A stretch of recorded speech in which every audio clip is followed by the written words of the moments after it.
उनको हमारी भी याद आती तो होगी। तो ऐसे जो लोग भी बकवास कर रहे थे ना एफएनओ के रिगार्डिंग, उनको ऑप्शंस की भी याद आ रही होगी, फ्यूचर्स की भी याद आ रही होगी। आग लगे बस्ती में, ऑप्शंस ट्रेडर मस्ती में।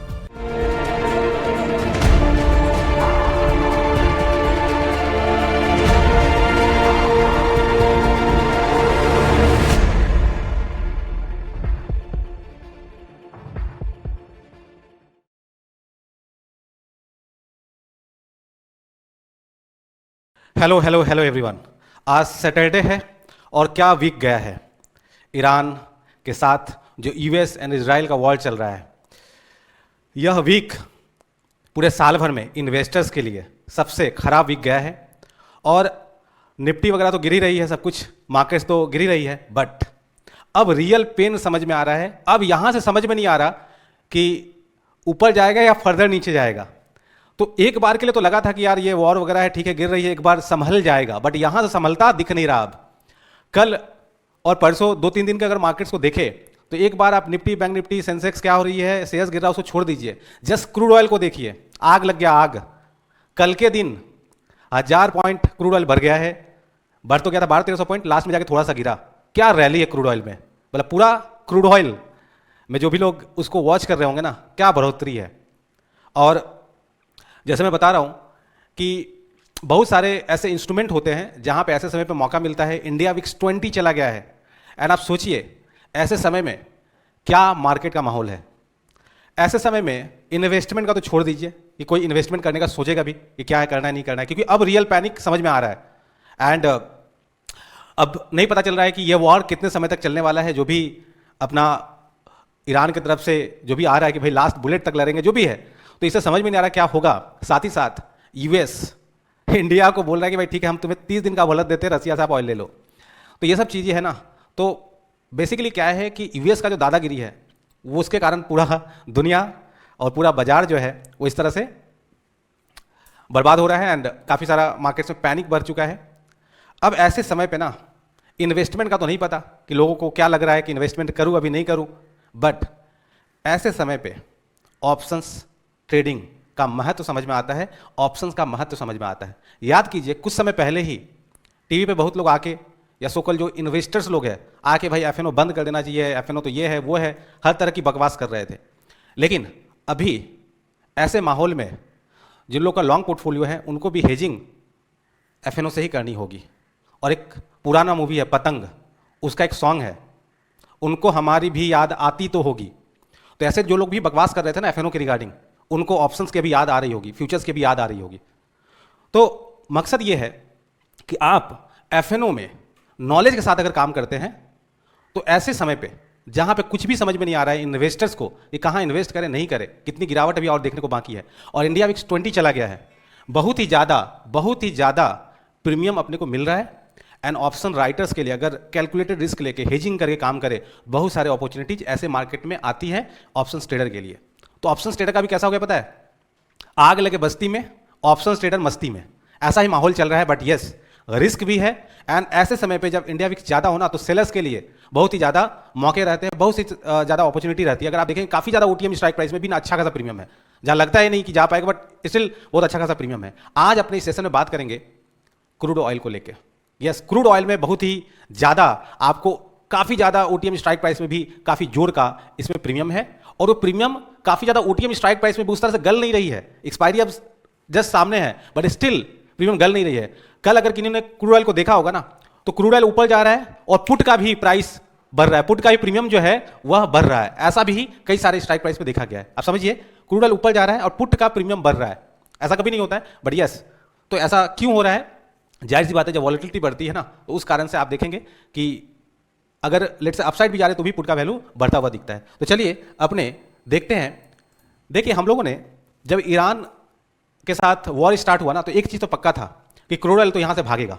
और जब पहला दिन भागा करीब 500 पॉइंट के आसपास, उसके बाद ही हम लोगों ने एक छोटे से अकाउंट में ट्रेड लिया रेशियो स्प्रेड का क्रूड ऑयल में। एंड मैं बार बार बोलता हूँ कि ratio spread one of the best strategy होता है अगर उसको सही तरीके से किया जाए। अगर सही तरीके से आप नहीं करते हैं उसमें, और आपको रिस्क मैनेजमेंट एडजस्टमेंट्स नहीं आती है, तो फिर आप उसमें ट्रैप भी हो सकते हैं। तो यह सेशन जो मैं अभी क्रूड ऑयल का डिस्कस कर रहा हूँ, यह जस्ट एजुकेशनल पर्पज़ के लिए है, मेरा कोई भी रिकमेंडेशन नहीं है, मैं कोई भी प्रोत्साहन नहीं दे रहा हूँ कि भाई आके आप करो, क्योंकि ऐसे मार्केट में अगर आपको नॉलेज नहीं है चीज़ों का, आप पक्का पक्का लॉस करोगे और ज़्यादा लॉस करोगे, नॉर्मल मार्केट सिनेरियो से ज़्यादा लॉस करोगे। और बायर को तो अभी दूर ही रहना चाहिए बाई करने से कुछ भी, कि बहुत ही ज़्यादा प्रीमियम इन्फ्लेटेड है, बट नेकेड सेलिंग भी उतना ही ज़्यादा खतरनाक हो सकता है। तो चलिए अपने डिस्कस करते हैं कि अपने क्या किए थे एंड अकॉर्डिंगली अभी क्या सिचुएशंस आ रही है। तो देखिए हम लोगों ने सिंपल सा रेशियो स्प्रेड किया था जब क्रूड ऑयल भर के 6400 के आसपास ट्रेड कर रही थी, तो उस वक्त 6300 का 2 लॉट पुट बाई था और 5800 का 15 लॉट सेल था। ठीक है, 15 लॉट सेल था। एंड अभी आप देखें 8325 पे चल रही है, काफी नीचे ब्रेक इवन अगर देखें तो 5664 है ब्रेक इवन। इतना दूर जाने का तो लगता नहीं है, और एक्सपायरी जो है इसका वह काफी नजदीक है, 17 मार्च को इसकी एक्सपायरी है। ठीक है, 17 मार्च को इसकी एक्सपायरी है, तो 17 मार्च तक तो नहीं लगता कि भाई इसके नीचे जाएगा, एंड काफी सेफली इसमें ट्रेड है। और इस तरह से जैसे वॉर में कई सारे चीजें होती है, जैसे मान लीजिए कि निफ्टी वगैरह में तो मैंने ऑलरेडी लिप्स वगैरह बताया, इसके अलावा भी बहुत सारी चीजें की जा सकती है। सब कुछ यूट्यूब में आके टाइम नहीं मिलता है कि उतना हो, बट काफी सारी चीजें हैं, अगर आपको नॉलेज है तो इस समय पे एक्सप्लोर की जा सकती है। जब आईवी इतना बढ़ा हुआ है, इंडिया विक्स इतना बढ़ा हुआ है, तो काफी सारे ऐसे मौके हैं, बट यस पूरा कैलकुलेटेड रिस्क के साथ ये आपको करना होता है, और थोड़ा सा आपको एक्सपीरियंस भी होना चाहिए ऐसे सिनारियों में ट्रेड को डील करने का। तो ये है, अगर आप इसको देखें तो इसमें आप देखें तो यही ट्रेड चल रहा है जो है, जो भी हमने दिखाया। तो अपसा में अपने क्यों रखते हैं, ताकि कुछ भी एडजस्टमेंट वगैरह करना रहा तो अपसा में अपने उसको देखेंगे। तो आप देख पा रहे हैं 6300 का पुट है, 17 मार्च का 2 लॉट बाई है, एक छोटा सा अकाउंट में किया गया है, और 17 मार्च का 5800 का पुट ऑप्शन सेल है, आप देख पा रहे हैं 15 लॉट। एंड यहाँ पे अभी 32,680 का प्रॉफिट हो रहा है। मैं इस स्ट्राइक प्राइस की बात कर रहा था, कल अगर आप देखते हैं 2-2:30 बजे के आसपास, ठीक है, अराउंड 44 के आसपास ट्रेड कर रहा था, और ये 4% अप था, 4% ये अप था। कल अगर कोई देख रहा होगा तो क्रूड ऑयल ऊपर जा रही है, बट ये स्टिल 4% अप है, और ये वाला डाउन था। ठीक है, तो काफी ज्यादा ओटीएम स्ट्राइक प्राइस का प्रीमियम भी भरा हुआ था जब क्रूड ऑयल ऊपर की तरफ है, और कल शाम के बाद जो टाना है क्रूड ऑयल, ठीक है, टानते ही गया है, और आप देख पा रहे किस लेवल पे भी क्रूड ऑयल ट्रेड कर रही है। तो अगर इसको देखें तो इसमें अराउंड जो मार्जिन लगा हुआ है शायद 38 लाख के अराउंड लगा हुआ है। ठीक है, और इसको अगर आप लोग देखें तो आपको एक चीज समझ में आएगा कि अभी तो 32,000 के आसपास आ रहा है, बट चूंकि इसका प्रीमियम डिके नहीं हो रहा है, आप समझिए एक चीज को कि ये स्ट्राइक प्राइस अब कितना दूर हो गया, 5800, बहुत ही ज्यादा दूर हो गया, बट स्टिल इसका 38 का प्रीमियम और 17 को एक्सपायरी है, तो इसका प्रीमियम निकल नहीं रहा उस तरीके से, तो और भी आएगा। अगर हम लोग देख ले कि इसमें मैक्सिमम कितना आना है, तो अगर आप इसको देखें तो यहाँ पे जो मेरा प्रॉफिट अगर इसी के ऊपर रह जाता है, सपोज जो ब्रेक इवन है 5664 उसके ऊपर ही जिसकी हाई पॉसिबिलिटी रहेगा, तो इसमें 77,000 आएगा, अभी जस्ट 32,000 के राउंड आ रहा है। तो जस्ट होल्ड करना और कुछ नहीं करना है, और कुछ भी नहीं करना है, एकदम शांति से। और क्रूड ऑयल में कभी भी अप साइड का कॉल का रेशियो नहीं करना चाहिए, कितना टाने का कोई पता नहीं, कब कुछ ऐसे सिचुएशंस हो जाए। तो ये अभी फिलहाल का आपको दिख रहा है कि ऐसा है, तो कि क्रूड ऑयल में ऐसे समय पे फायदा इसका उठाया जा सकता है। क्या अभी इस तरह से रेशियो बनाया जा सकता है? देखिए क्रूड ऑयल ऑलरेडी इतना टान चुका है, तो अभी अगर आप पुट बनाते हैं, पुट रेशियो बनाते हैं, तो क्या पता अगर थोड़ा सा बीच में वॉर जो है वो रुका या कुछ भी ऐसा बीच का रास्ता निकला, तो जितना तेजी से बढ़ा उतना तेजी से गिर भी सकता है। तो इस कारण से ये एडवाइजेबल नहीं है। जस्ट मैं लर्निंग पर्पज से आपको शेयर किया कि ऐसा भी जब मौका आता है, जब कभी भी ऐसा लगता है कि क्रूड ऑयल बढ़ने वाला ऑल दैट, तो इस तरह किया जा सकता है। तो डायरेक्ट कभी भी जाके पुट नहीं सेल कर देने का, क्योंकि पुट आप जैसे ही सेल करते हैं तो उसके बाद ही गिरेगा तो आपको लॉस देना स्टार्ट करेगा। तो रेदर है कि आप जब भी रेशियो बना ले, पुट रेशियो बना ले, तो उससे क्या होता है कि रेंज 700-800 पॉइंट का नीचे का बन जाता है। जैसे कि अगर आप देखें तो ये जब ट्रेड लिया गया था उस समय 6,400 के राउंड था, और ब्रेक इवन आ रहा है 5,600, तो 800 पॉइंट के आसपास का ऐसे भी वहां से मेरे को रेंज मिल गया था कि क्या पता अगर थोड़ा सा नीचे आए तो वो सब सारा आपको मेजर करके ही ट्रेड लेना होता है, तभी जाके काम आता है। अगर इसका मैं ऑप्शन चेन दिखाऊं ना, तो आप देखेंगे तो आप समझेंगे कि किस लेवल का क्रूड ऑयल में प्रीमियम है और किस किस स्ट्राइक प्राइस में है। अगर आप देखेंगे तो आपको समझ में आएगा कि क्रूड ऑयल में हो क्या रहा है। और जाहिर सी बात है, ऑप्शंस का अगर नॉलेज है तो जो भी इंस्ट्रूमेंट है उसमें अपने ऑप्शंस एक्सप्लोर करेंगे। तो आप जस्ट देखिए अभी 8,300 के अराउंड आपका क्रूड ऑयल है। अगर मैं आपको दिखाऊं कॉल का प्रीमियम, तो आप देखेंगे तो किस कदर बढ़ा हुआ है। आप जस्ट देखिए 10,000 का भी प्रीमियम जो है ना, 10,000 का 286 है, 286 है। और एक्सपायरी कौन सी है? एक्सपायरी कौन सी है? 17th, यही एक्सपायरी है। अगर आप देखें यहाँ पे तो ये जो ऑप्शन चेन है 17 मार्च की एक्सपायरी की मैं ऑप्शन चेन देख रहा हूँ, और अभी मैंने दिखाया 10,000 का। तो आप समझ पा रहे हैं कॉल साइड में और पुट साइड में कितना जोर का प्रीमियम है, कितना जोर का है। 10,000 का चल रहा है 286, और एक्सपायरी सिर्फ अब समझिए 1 वीक रह गया है, और 286 चल रहा है 10,000 का। आप जस्ट सोचो कि कितना जोर का प्रीमियम है। और कोई अगर लेट से नेकेड बाइंग करता है और नेकेड सेलिंग करता है ना, उसका क्या हालत हो सकता है। और स्पेशली जो बाइंग करता है और नहीं गया तो, और जो सेलिंग कर रहा है और चला गया तो, क्योंकि 1,000 पॉइंट बढ़ जा रहा है एक दिन में क्रूड ऑयल, तो जा भी सकता है। अगर आप देखो 11,000 का तो चल रहा है 177। जस्ट प्रीमियम को ऑब्जर्व करो, क्या जोर का प्रीमियम है।